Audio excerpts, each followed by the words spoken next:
ஆடி மாதம் நம்ம ஊர்ல வந்துட்டாலே நம்ம ஊர்ல இருக்க அனைத்து பெண்களையும் கையில பிடிக்க முடியாது மக்களே. ஆமா, ஏனென்றால் அம்மன் அவதரித்த மாதம் அல்லவா. பக்தியின் ஊசலாட்டம் வீதியெங்கும் பரவி இருக்கக்கூடிய மாதம் அல்லவா.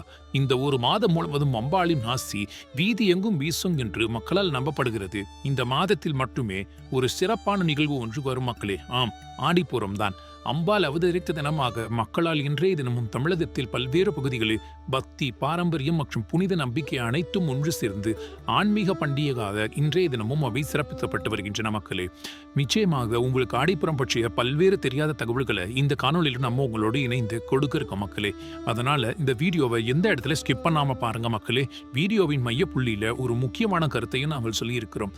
அந்த கருத்து உங்களுக்கு மிகவும் பயனுள்ளதாக இருக்கும். அதோட மாரியம்மனும் உங்களுக்கு பிடிக்கும் அப்படின்னா இந்த வீடியோக்கு சப்ஸ்கிரைப் பண்ணிட்டு மற்றும் லைக் பட்டனும் அழுத்திடுங்க மக்களே. நம்ம சேனலை வளர்றதற்கு நீங்களும் ஒரு பெருதுணையா இருந்துட்டு வரீங்க மக்களே. இதுவரை நீங்க கொடுத்துட்டு இருக்க ஆதரவை எங்களுக்காக நாங்க மிக்க மகிழ்ச்சி தெரிவித்துக் கொள்கிறோம் மக்களே. தொடர்ந்து உங்களுடைய ஆதரவை கொடுங்க. வாங்க கதைக்குள்ள போலாம்.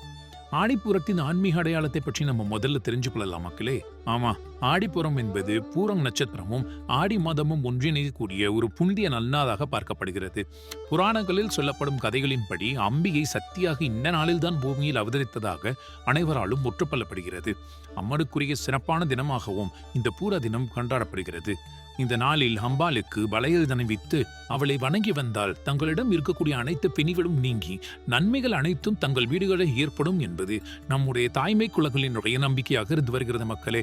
அதைத் தொடர்ந்து அம்மனுக்கு வளையலை சார்த்தி அதனை பிரசாதமாக தாங்கள் பெற்றுக்கொள்வதன் மூலம் திருமண தடை நீங்குதல், புத்திர பாக்கியம் கிடைத்தல், மனை வாங்குதல், பிரிந்த கூட்டாளிகள் ஒன்றிணைதல் என சொல்லி பல்வேறு வகையான நிகழ்வுகள் இந்த ஆடிப்பூர நிகழ்வில் நடக்கின்றன மக்களே.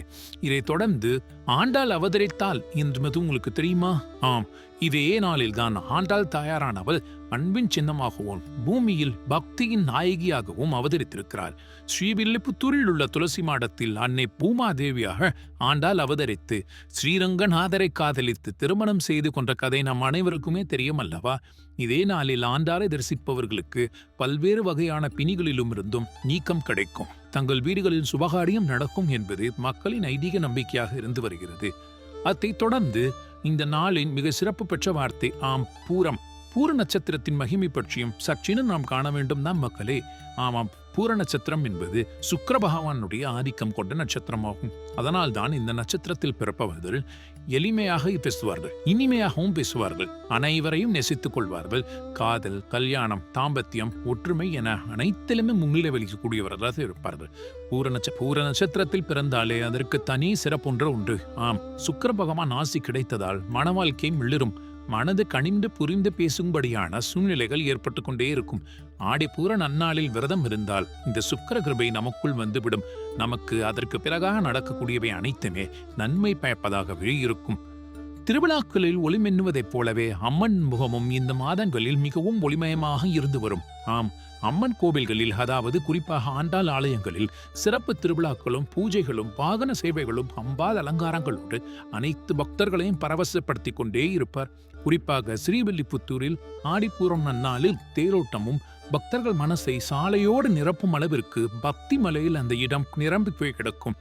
அன்றையோ பரிதாபங்கள், சந்தேகங்கள் எல்லாம் தேரின் சக்கரத்துக்குள் மங்கி அனைவருக்கும் நம்பிக்கையும் உத்தேகமும் புதிய பொலிவும் அவர்களுடைய வாழ்க்கையில் ஏற்படும். இதைத் தொடர்ந்து நம்ம பழைய கதைகளிலிருந்து நிறைய விஷயங்களை தெரிந்து கொண்ட மக்களே. ஆம், ஆடிப்பூரத்திற்கான பிறப்பு பற்றியும் ஆடிப்பூரம் ஏன் தோன்றியது பற்றியும் எல்லாம் நம்ம இந்த கதையில முழுமையாக பார்த்திருந்த மக்களே.